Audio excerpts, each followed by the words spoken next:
Hi, this is the Gaindan, and today I am making a video on Votive. How the system works is kind of like a 101. How this particular origin works, um, the type of troops, a little bit of the synergy, but mostly just how it functions. I'm going to make a separate video on the guild, and hopefully in 4 days, when the next major update is released, maybe we'll be able to have the Sacrosanct. Who knows? Or maybe even more gameplay. That would be nice. But let's start just looking at the actual setup here. Votive is a little more fleshed out. They have more units and a little bit more synergy. As you can see, compared to this, you have a lot more different features. There are also a couple of really unique units in comparison to, if you look at these guys. Here you have the electric cannon, which is kind of sort of like the bombardier, but just using the electricity. This is more fire-based. Guild is more electric-based.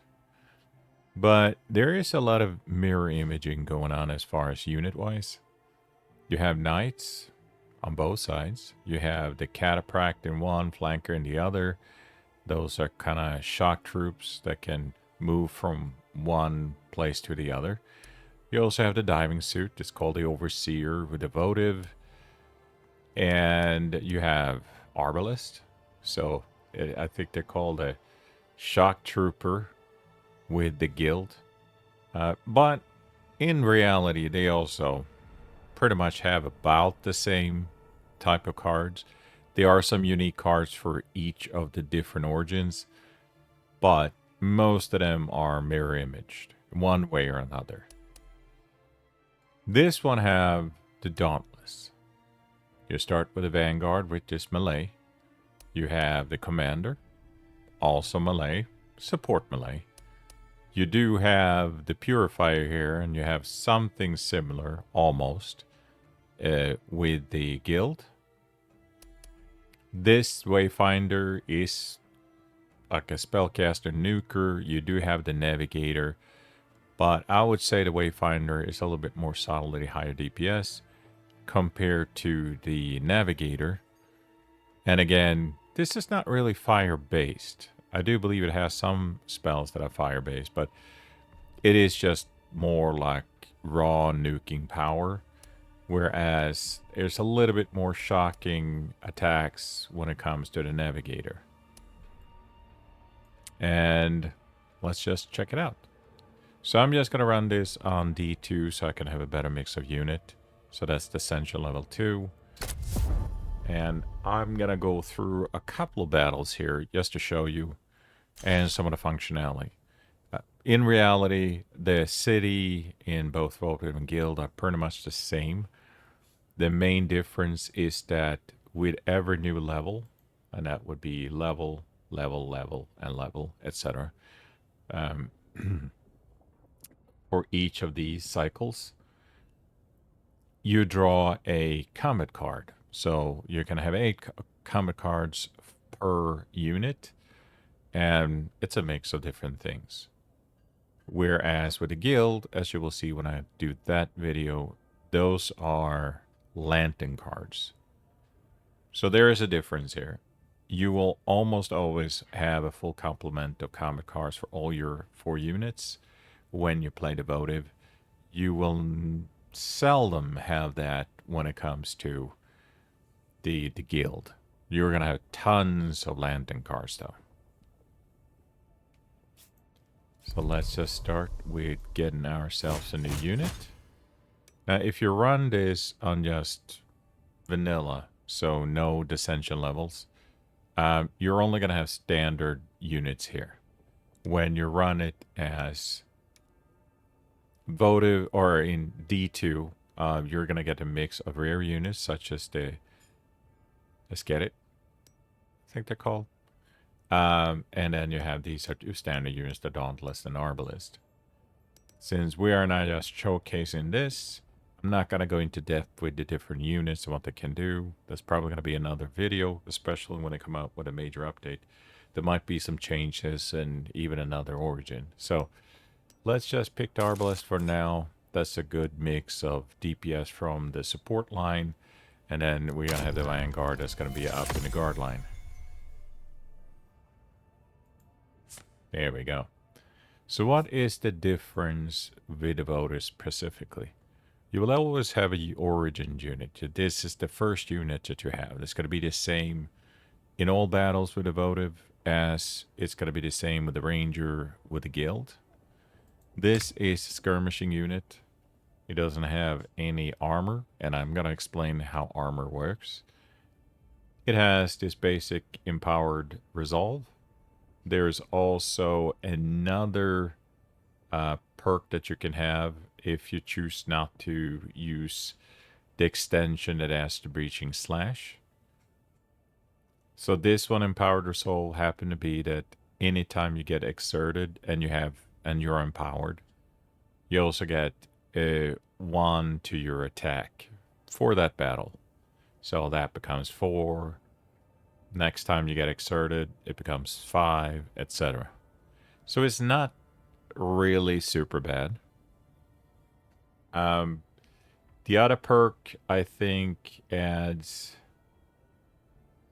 some stagger effect for all units. So this particular one additional attack is just for this unit anytime it gets exerted. Like in the case you use this breaching slash, you get exerted. That means you can't auto attack, and every single card costs 1 more in command points. So that's these right here. That's the cost in order to activate it. And in this particular case, you don't get the auto attack, but next time the exertion in the next turn is gone, and now you have an additional attack power. So it's not a bad perk per se. The other one is fairly decent too. That adds to the stagger rate. And as you will see with the battles, stagger just means that they expose their weak points and they can't attack back. So the sooner you can get them staggered, the better. In this case, that's just raw power. You will have a similar setup for the guild. So you're going to have 4 of these force field generators. There are certain missions that allow you to get these batteries or 4 barrier batteries. And each of them restores 20, up to 80 in total. There you see. If they get damaged whenever you fight a mini-boss or a major boss, then if you lose 20 points worth, let's say you go from 80 to 60, then you can add another one if you want to. There are also certain things in the city where you can sell them, and they're actually worth a fair decent amount of copper. So that's certainly a strategy, and that's called the underworld or the underground or something like that. And that's something that you can unlock in the second cycle, or if you get the certain shop. There's 4 different market shops. Then sometimes there's a key in one of them where you, with an in check, you can then unlock it. So let's see what kind of shop we're getting here. So you're going to use one of your envoys. This is probably one of the best shops. This one will have a perk. That's a random unit perk. Now, random unit perk is not as good as where you get really a choice. So there are other perks that where you use it, you get 3 different choices of perk, but it's got to be randomly among your troops. So you never truly get to choose it on one specific person.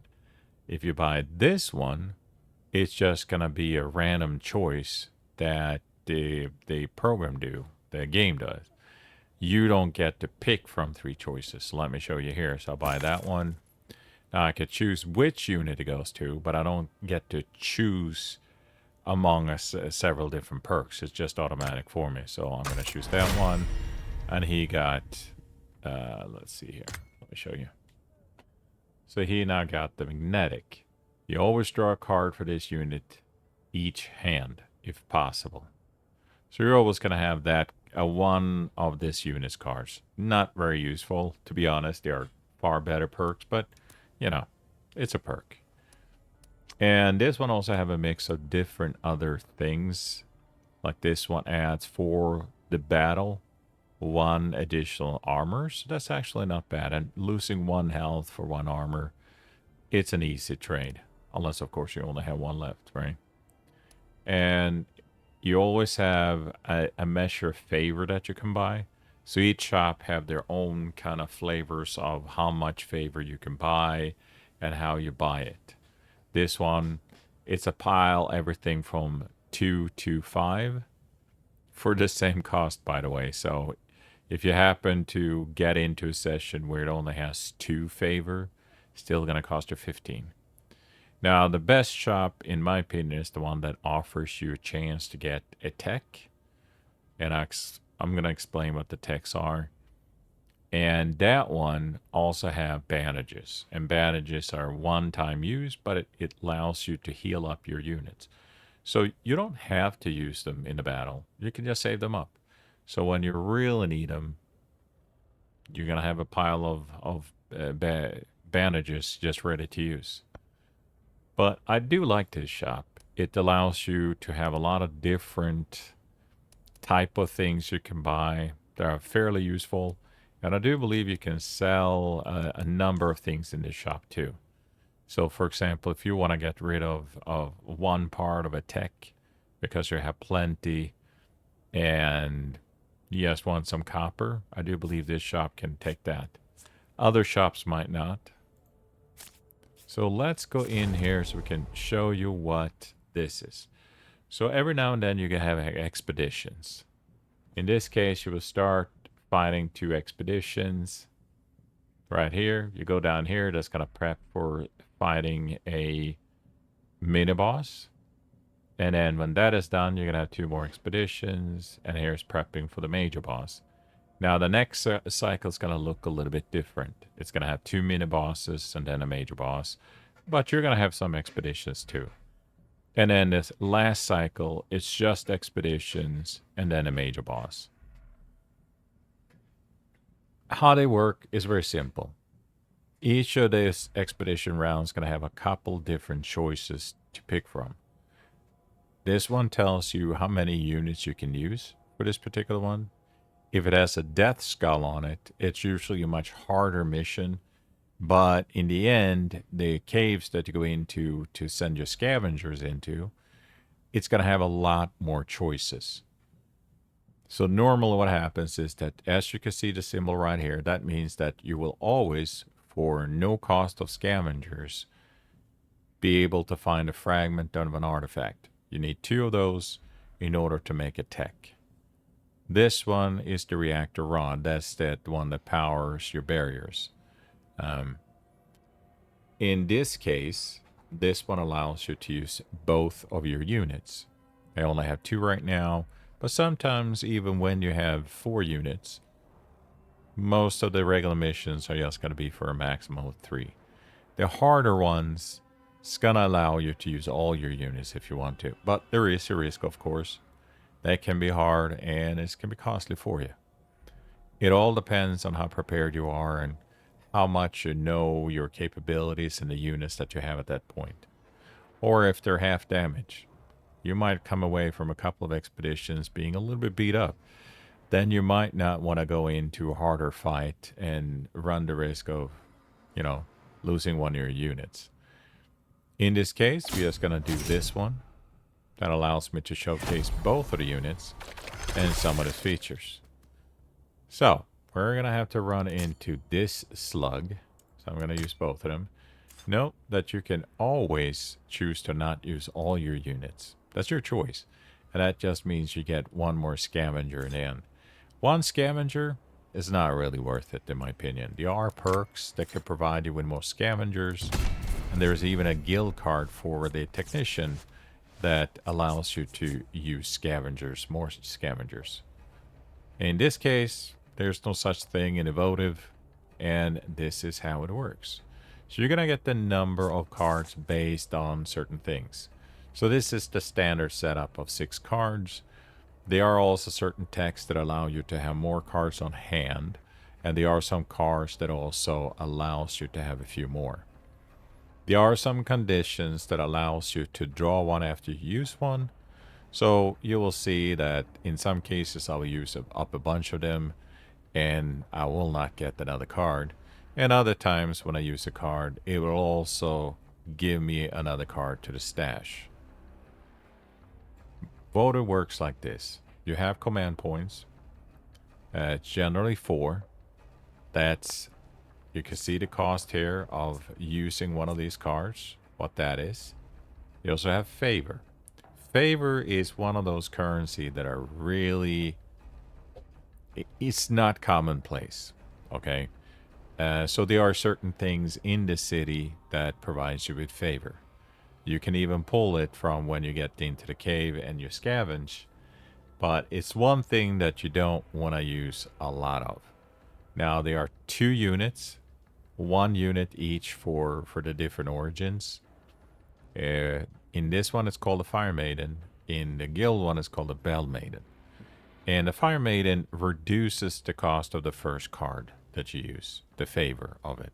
So that's why that particular unit is always good to have. It's a decent one. It has a decent amount of support cards, but just for that thing alone, it's one of the best way of saving a lot of favors. So you can use some really juicy cards in return.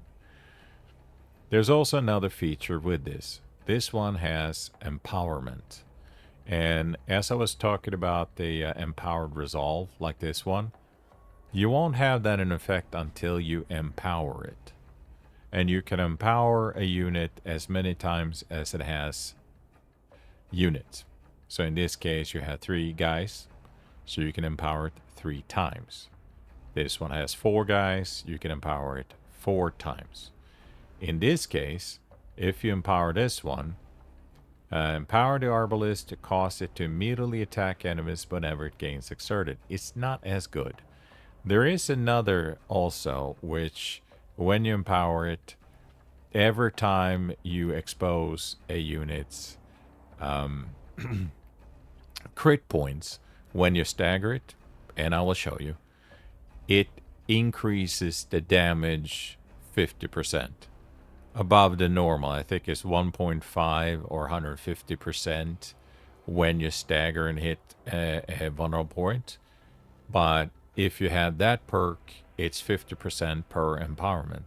And that becomes a lot. And that's for all units. Again, it's one of those that are really good.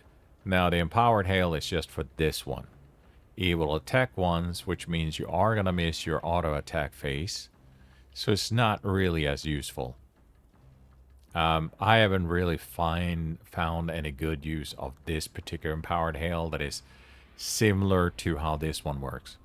As you remember, when this one is empowered, anytime it gets exerted, it gets 1 more attack power. So instead of 3, 4. Instead of 4, 5. This one, it just shoots once. And that's it. Not really particularly good. You can also empower the lantern. That's different from guild where you don't empower the lanterns. In fact, you don't empower any of the units. Perks just work. But you can't stack more power onto the perks. It's just used for what it is. So, for example, the ranger, it has more attacks, but it's really low damage. Whereas here, you can technically just increase empower because of the amount of units you can empower, and that just makes them better. Now, for those particular perks on this, guys, it's not as powerful. But for other perks that affects all units, that becomes really powerful. Because it's just an increasingly stacking one. Now, for the most powerful units, like the commander and the diving suit, you can only have 1 guy. So, for them, empowering perks is good enough for what they're supposed to do, those units. But it's not going to be beneficial for everyone because you don't have that stacking effect. This one increases your armor, so that's a pretty good one to use. There are two types of armor in this game. One is the permanent armor that the unit has as it starts. Vanguard is more of a skirmishing unit. It doesn't have any armor to start with. The Knight has two. The Overseer, the diving suit guy, has two. The Flanker, the one that can charge back and forth, has one, etc. Those are permanent, so throughout the battle, it's going to have two. There are also some card that adds a permanent armor for that particular battle. There's a number of units that have that. So that's really powerful because that will just increase and then just stay that way. Sure, that unit has armor shredding, for example, so that can lower your armor. And if it goes below 0, it actually works as enhancing the damage on their side. But fading it works kind of like similar to how barriers work. So barriers is that, let's say you add a 4 barrier on a unit. That's right here. Next turn is going to decrease by 50%. So eventually the barrier itself is going to fall out completely. There's absolutely no need for you to add more barrier than needed in order to remove the damage, incoming damage. So in this case, 5. You want to make sure that you have at least 6 or 5 to remove all damage, right? Adding 10 doesn't matter because you will lose 5, and then the next time, what's the rest going to decay by half. So overdoing it by spending a lot of command points doesn't make any sense unless there's a specific card like with the Overseer where that matters. Defense fades with 1 for each turn. So if you have fading armor like that, the next turn is going to become 1. The turn after that, it's going to become 0. So fading armor stacks better and just you lose 1 each time. But it's still the case. It used to be that it just disappeared right away. It just fell off in the next turn. Now they changed it to more fading, so it's more lasting. That means that if you have really expensive cards that adds a lot of armor, you don't waste it. Okay? So this is pretty good. Now, lunge is what you want to use on this guy in order to move it out to the guard zone. So there's 2 zones. You have the guard, you have the support. For most part, most enemies can't attack anything else. But there are some creatures that can either fire at your lantern or attack in the support zone too. So just be mindful of that. We're going to start by moving this up and smacking this one in the face. So now I used 1 command point. I want to then give it some protection. That's 2 in armor. And a little bit more of that. I am not, well, nah, I'm not gonna. Not for this fight. I'm not gonna empower that lantern. Now, the really nice thing when you empower the lantern is that it also, anytime it fires, either a card that's specific to the lanterns that do damage, or there are some things there it can fire. When that happens, it also adds fire damage for 1 turn to all the other units' attacks, and that stacks. So it's a fire dot that's really powerful, and I hope to showcase that here eventually in one of the larger battles. That's just so you can see just how powerful that feature is. So there's absolutely a good reason to empower it, but I don't feel like for this first battle to waste favor just to showcase a little bit in the case I happen to get something then done. Now this is called critical eye. So fixation means that most of your units are going to attack a specific unit that's fixated. It also means that in some cases there are special cards that if a unit is fixated or have fixation on it, then there are special effects that happens because of it. So it's not a bad thing. This one doesn't do damage, but the effect might be that another card that you use do extra damage to a fixated unit. So I'm just going to use that here. Now, how this works is very simple. Each of these enemies can do either, like in this case, a single attack, 5, The sword here means that it's just going to attack, as you can see, by the red stripes. It's only going to attack the guard zone. It will be a different symbol looking like a lobby grenade if it's going to attack your support zone, and it's going to look like a tower symbol if it's attacking your lantern. So this one is only going to smack him. That can be a multitude of things. Can it be a high-end attack, like in this case 5 in damage for the attack, or it can be 2 times 5. It all depends on how that particular creature works. You can also include that it has special attack features like armor shredding, which means as it attacks you, it also lowers your armor. How that works when it gives you armor is, or it gives you attacks you, is very simple. First, it's going to go against the armor, each attack.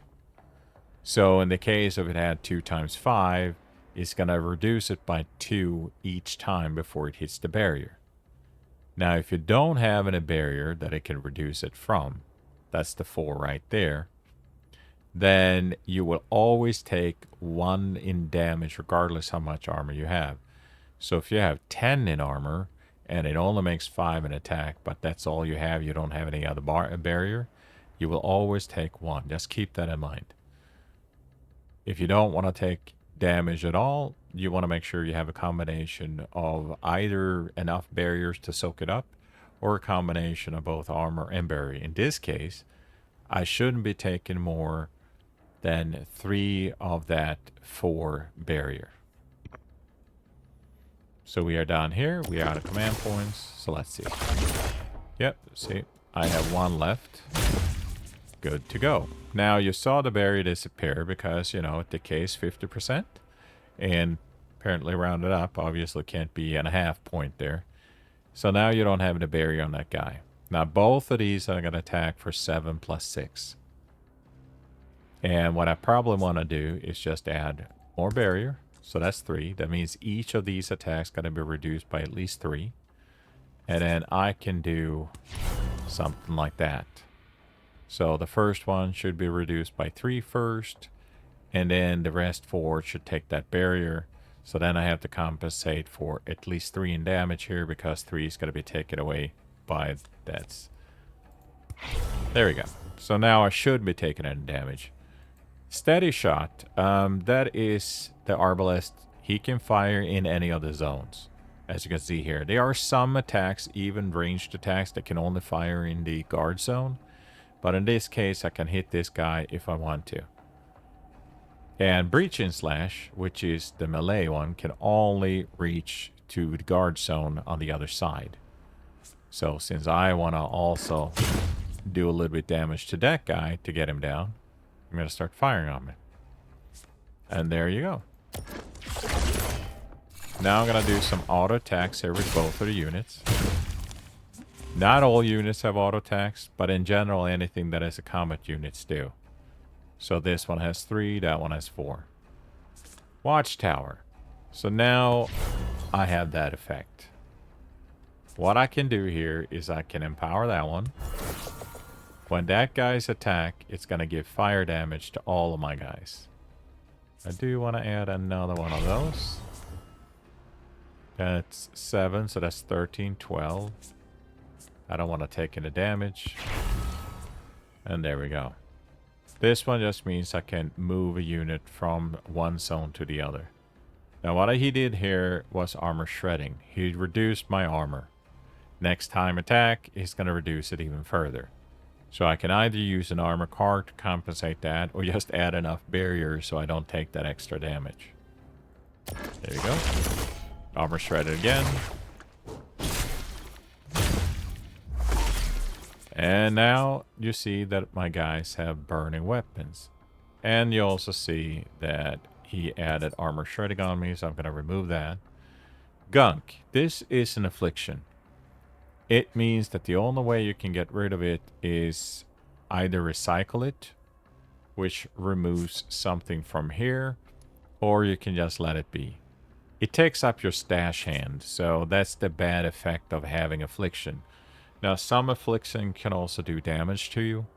So that would be afflictions that, say, lower the health of either the lantern or this guy. You definitely want to get rid of them.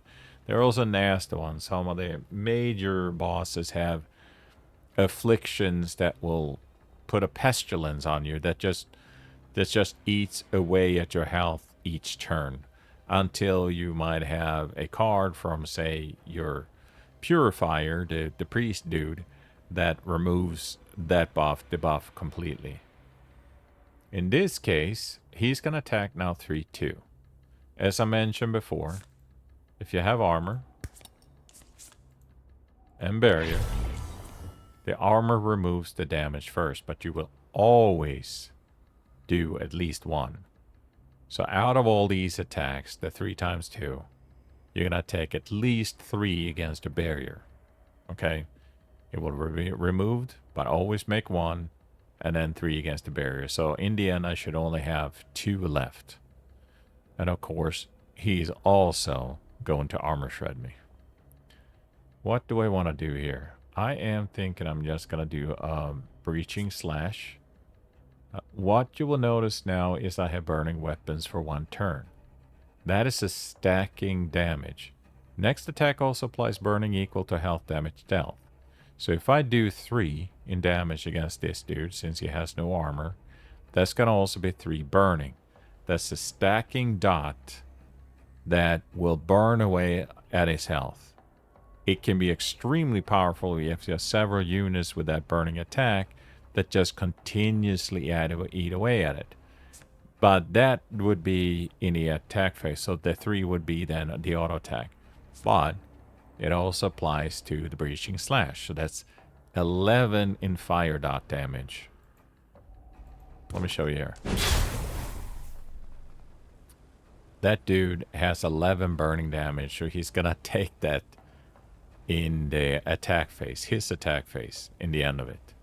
Not only am I gonna do auto attack with this guy, and he's gonna be goner.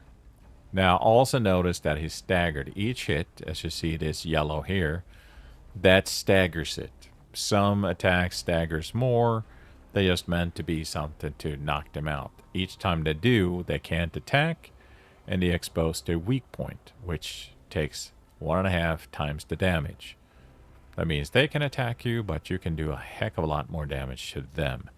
Now, I don't have anything else to attack with in this case, so I can't showcase that. But he's going to go down now because he's fire dotted with so much. There you go. Boom, burned up. Now it's only that guy left. So let's go ahead and do that guy. And let's go ahead and see if we can stagger him.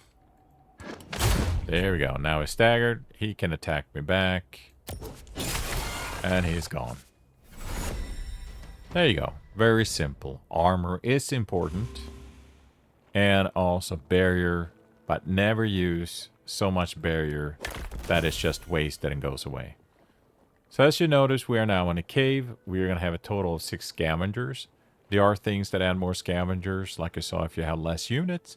But also if you have a perk that adds scavengers to your guy.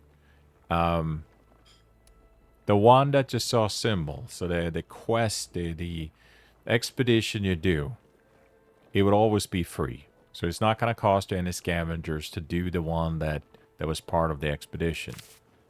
This one costs 2 of the 5, or the 2 of the 6. That one is going to cost 4 of the 6. So these 2 together would be 100%. You can also take a risk of, say, doing like this one. So I got 2 more favors, so that's good. And now I can do 100% for that one. Or I can take a chance of using all the rest of my scavengers and a 40% of maybe unlocking something much better. And of course I'm going to do that. And of course I failed. That's an awesome showcase. Got nothing out of that cave except for this. And now I have 220 force field. So next time when I do the mini or the major, then that's going to help. Of course, they can attack my barrier. So hopefully I can find a couple of more barriers. So let's go ahead and do this again. Now there are things that you can do where you can sacrifice an expedition in order to get more scavengers on the next. or even more favor. But we're not going to play around with that. That's a little bit advanced. This is just 101 showcasing how this game works. So now I have 3 missions. I can either take 1 unit to get a half an artifact fragment. I can do an amplifier module, which I think has to do with giving you another comet card, if I'm not wrong, or the barrier. Now, I generally go for barriers as much as possible, because if I unlock the underground, I can sell them for 40 copper, which is actually a pretty decent amount of money. There's also another thing in effect here called fatigue, since I'm running on Essential Level 2. Check out my video on the Essential Level 5 play. I go through all the different Essential levels there. So you can get a better idea. So we're just going to go smack this guy up. He has 2 in armor now. So every attack I do is going to be reduced by 2. But always a minimum of 1 in damage.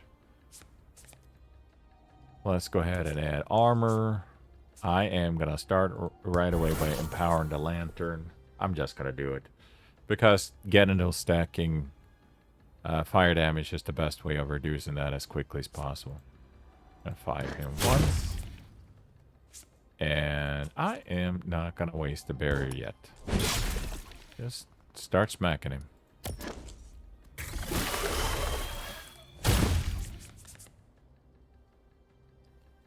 So he is just going to give himself an 8 in barrier.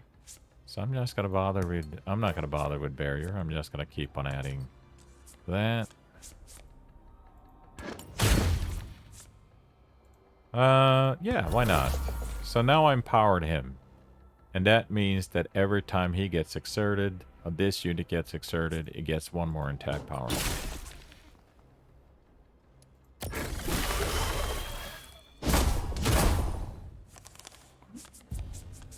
Okay, now he's gonna attack, and that's probably also gonna be overshredded with that unit. So, more armor. There we go. That's gonna remove all of that. You're gonna get attack him. And I'm gonna do a breaching slash. Why not? Oh, almost get him staggered. So close. And he's staggered. Perfect. So let's use as much. So he has 2 different stagger points. This one says destroying this will break its armor range staggered resistant. So it's going to remove all his armor whenever he comes back. That's always a good thing to remove. Yeah, let's just do a breaching slash here. Oh, he's done. Done. He's lemon squeezy. He's gonna give himself some more armor. So he's got armor. We're gonna do the watchtower. And I'm gonna shoot him in the face. Yeah, he's done.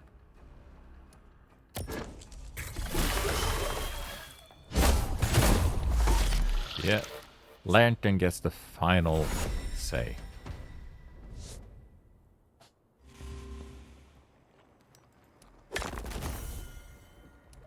More barrier.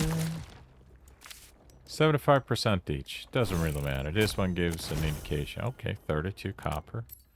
Not bad. Amorphous ore.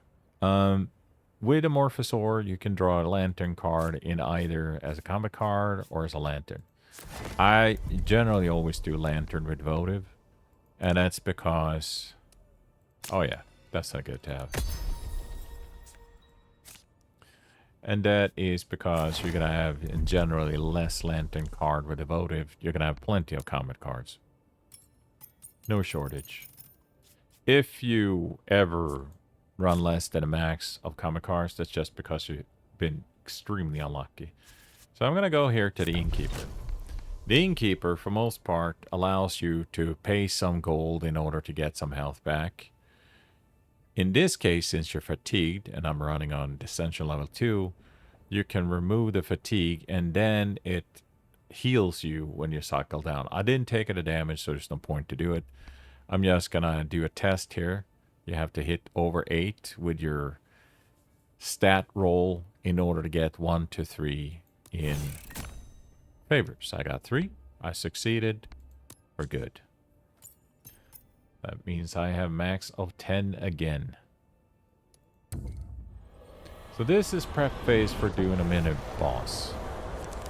After each boss, you generally get something that can be an increase of either unit size, or it can be something like in the case of this one is that you get another unit. Also, when you run Descension level 2, your main guy, the Vanguard, gets a perk. So we're going to unlock a perk here, see what's good. Are we going to do this dash thing? Actually, why not? That's a pretty interesting one. Nah, I'm just going to go for execution. That increases your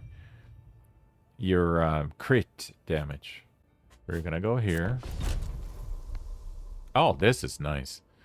So for 30 copper, I can draw a perk for the Arbalist. 50 for the Vanguard.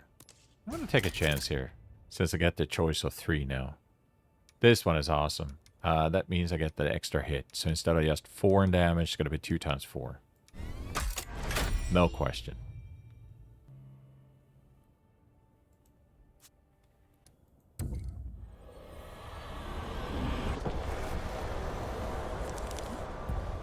Mini-boss. These guys are annoying. They will both attack your lantern and at the same time attack your units. In this case, I can start with a cleave. Isn't that nice? I also start with a light glint. As I mentioned before, that's pretty good. It's initiative, so it always starts on your first hand. And as you see, it improves this. And it also apply empowered to whatever you want to empower. In this case, I'm going to empower the lantern. Now, what is this? So, the Runic Recycler works a little bit different from with the guild, which is a retainer. There you can reserve something to show up in your stash next time. This one, you put it in the recycler, which just end up being on the draw pile, but you get to draw another card. So, for example, if you don't happen to like this light barrier, you want to get something meatier because you need to, then you can take your chance, recycle that card, and then draw another one. We're going to move that up. I'm going to attack and get up there. Or barrier. Let's see if I have a chance to actually... No, see, the stagger is not going to be that high if I use the rapid release. If I do the steady shot, same thing. Not that good. What do we want to do? Let's try to recycle to show you. Light barrier. Much better choice. There we go. No damage.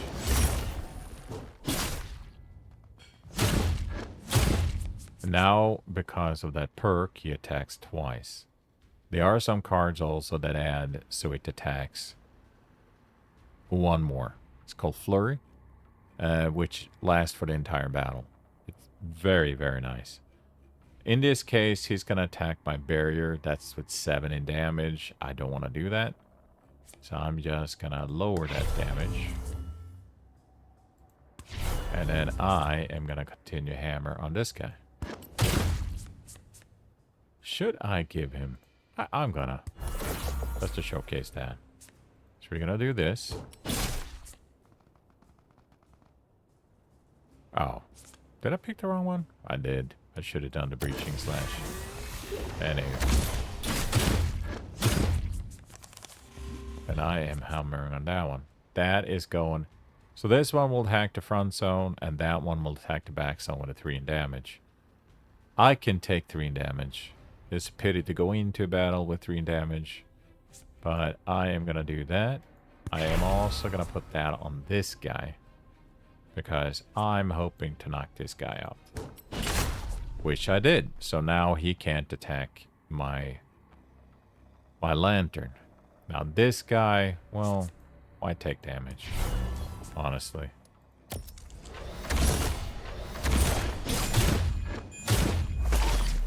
There we go.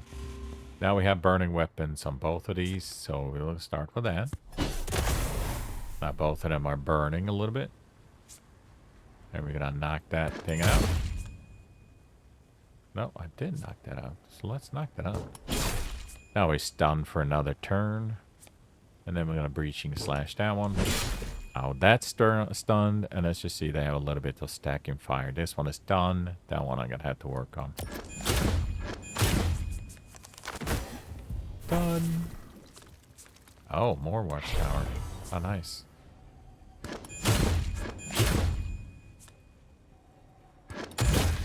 Done. And done. So that was the mini-boss. Not the worst mini-boss. It's just the first one. So now I have a new corrupted... I have a corrupted core, which gives me a new guy. This one is nice. Fixation of Feeble. Feeble is an effect that lowers the enemy's damage. I'm going to have the Brute. Brute gives you 5 in strength, whereas the Investigator gives you 5 in intelligence. I have found that there are more strength-based, interesting things to do than they are int-based. So I prefer that one when that shows up. Corrupt Core. Let's see what kind of cool unit we can get. So we have the Dauntless, which I don't want to use. That's just too many melee. Wayfinder is very nice. It just doesn't have... The best way to use this one is to empower it a lot. And there is a card that gives it 3 empowerments to start out. Unfortunately, didn't get that with this one. Forgesmith. It's a very lame support unit. But it can also add a lot of armor to your units, even permanent armor for that battle. So that's pretty good. Let's go with a Wayfinder. That's the pulse cannon. Unfortunately, you're gonna have to empower this sucker. Otherwise, all of its effects are pretty lame. Oh, we also got an artifact fragment. We need 2 for tech. So let's go on an expedition. And I'm just going to do this one cycle, and that's going to be the end of it. Let's see, which one we're going to take. Let's go for an amplification. And we are still going to do the Vanguard, because that's a front troop. And let's showcase the Wayfinder a little bit. The Nuker. We are going to start by empowering that one, otherwise you can't use the good effects. Gotta launch into that one. Let's just see, that one is actually going to attack that one. So what we want to do is we want to start fighting it. First we're going to feeble it. See? Now that's fixated, and it also lost 4 in total of attack damage of the 3. So it's not going to hurt this much. And we are going to hit that guy. Now, the more you empower this one, and you can empower to twice as many as you have units, so a total of 6. That's the total empowerment that you can add to it. In this case, it has usually a different effect. It can stagger. So for each additional empowerment stack, now it's total of 2, you can have that much and stagger. Now it's an expensive card, 2 command points, but it'll also do 12 damage in addition to that stagger. So if you have really empowered this unit, it can then do some devastating attacks with it. Like you see there, he's done already. Now these guys are probably gonna get a little bit mad and start attacking me. He doesn't have an auto attack. Instead, he has this draw intent. We'll draw one more card. One or more cards. So this one works a little bit different. You don't get an auto attack. You get to something else instead. 2. So that one is going to attack him now. They really have it in for him. That gets trickier. So I'm going to pulse cannon him. As you see. Let's see here. This one deals 8 damage and apply feeble 4 if it's empowered. Not bad. That lowers his attack. And I want to do that. That. And yeah, I'm just gonna... I'm going into a major battle soon, so I don't really want to end up getting a lot of damage here. I will take some damage here. Watchtower. So both are going to attack this guy, so that's perfect. Do the watchtower. We empower that guy. And we're going to add some more channels here. And we're going to pulse cannon this guy. There we go.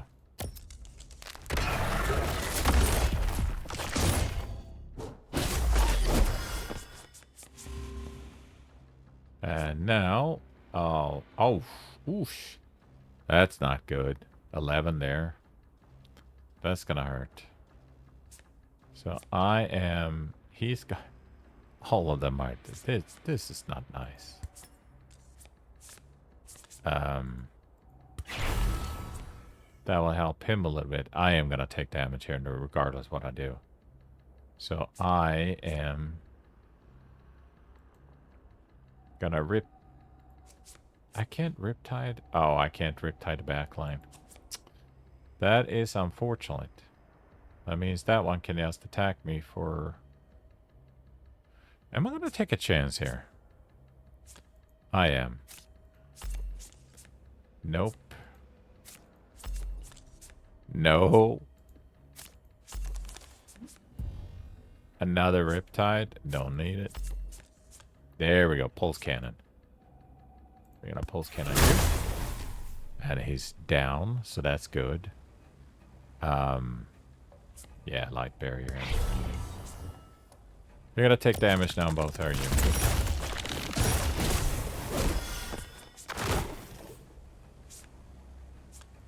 Let's do that one. Get you down.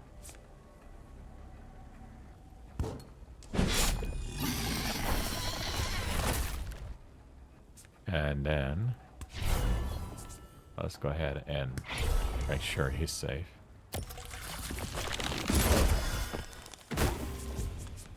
What was he gonna do? You're gonna attack both the front? I will take care of that. That one is done. That one is done. There you go. I didn't like that I took damage there. But sometimes there's nothing you can do about it. I'll do that one and the powers 2 with 1. Money. Oh, there we go. Jumpstart. So it has initiative. You start out with this guy. And then it also have apply 3 empowerments.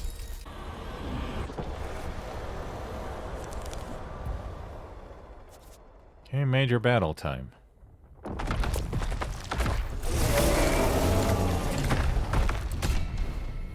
There we go.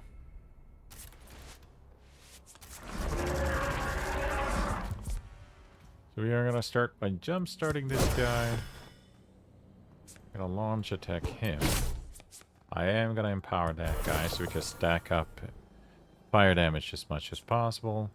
Let's enfeeble him. Let's do a precision shot here. See, now I can, with this particular card, I can attack the vulnerable spots.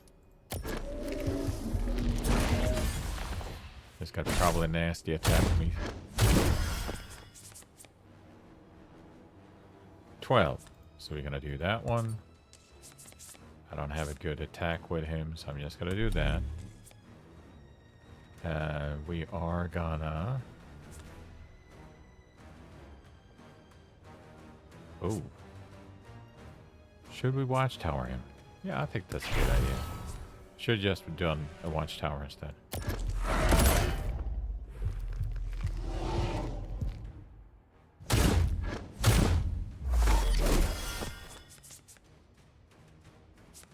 Clarity potion. Ah, yes, easy trigger. That's what we want. So we are going to... Do they fire damage now on these guys? Yep, it is. So we want to attack with all of them. There we go. There we go. Ah, I wish I could have done the easy trigger. Oh well. As you can see, the fire damage is really stacking up here. Gonna use that one. Paul's cannon. We want to get rid of the aftershock. Those are afflictions that can increase his damage.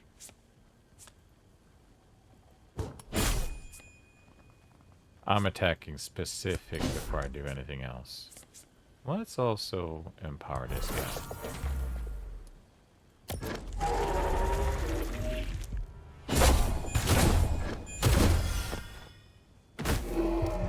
And he's done. That fire dot, man. That really is the key. If you want to start doing a lot of fire damage, empower the lantern. I'm going to do one more attack. So next one is going to be a mini-boss. And after that, I'm going to pull a new unit. That way you can see the kind of mechanics. After this one, I think I get an additional unit size. Expand squad. So I'm going to actually expand this guy. That's 5 more and more hit points. The next one will probably be the Vanguard, unless I find a much better attack unit like the Knight, for example. Or the Bell Maiden. Very good unit to have. So we are gonna do the regular, which is we need more of that. Oh, I didn't pull it off. Yep, gonna do that. And more copper.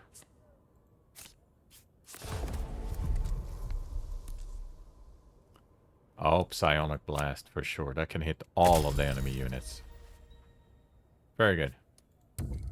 Mini-boss time. After this, it's going to be a new unit, and I'm going to wrap it up there. Now, second cycle, as you see here, is have 2 mini-bosses, followed by, I do believe there's a couple of expeditions, but you get 3 expeditions this time in the second and third cycle. And then you have the mini-boss, or the major boss again. This one is annoying because he has a pretty high-end attack. So we are going to jumpstart again. We are going to do that one. Have to be careful with favor here. Starting to run low. And let's feeble him. And I'm going to have to take damage. Unless I pull another light barrier. 1 in damage. I can live with that.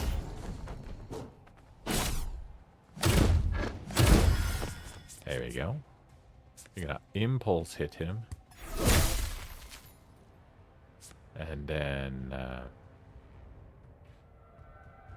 am I gonna hunker him? Am I gonna hunker him? Nope. I'm gonna stagger him instead. Wanna hit that? Let's fixate him too. There we go. Nice, he's stunned. Time to do the watchtower so we can get some fire damage on him. He should be done pretty fast then. Pulse cannon, that will enfeeble him when he wakes up. Come on, fire damage. There we go.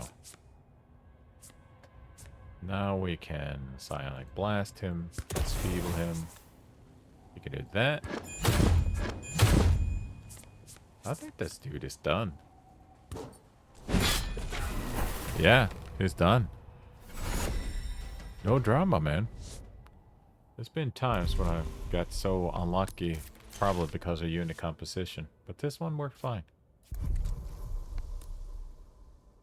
Yes, another ace of trigger. And there we go. Undermarket, that's what it's called. Now I can start selling stuff in the undermarket. What are we going to draw here? Oh, So Purifier can, if it's empowered, heal your unit after each battle. The Knight is just phenomenal. It's one of the most solid units. No Bell Maiden, though. No Fire Maiden, I mean. I'm gonna do this one without the Fire Maiden. Yeah, I'm gonna try. It can be done. It's just very costly, so you're more... You can't really have the high-end spells or the high-end lantern cards if you decide to don't have a Fire Maiden. Because it's just too expensive. You just run out of favor real quick. Oh, repetition enemy. No question about that. And here we are. So we're going to wrap it up here. It's just a 101. I'm not going to go all the way to cycle 3. But here you can see. You have the functionality when it comes to the votive side is commands. Command points. The R cards that gives you more command points. You don't draw as many. You will notice in the guild origin that you get a lot more cards that adds flow. And flow is a different mechanic. Favor works pretty much the same here as in guild. And then you have the recycle instead. So you recycle a card to draw another. In the guild, you retain the card so it gets back on your stash the next turn. So it's a little bit slightly different strategy. And of course, the empowerment. The empowerment is really powerful. It makes the guild so much stronger because you empower cards or you empower perks in order to get more powerful over time.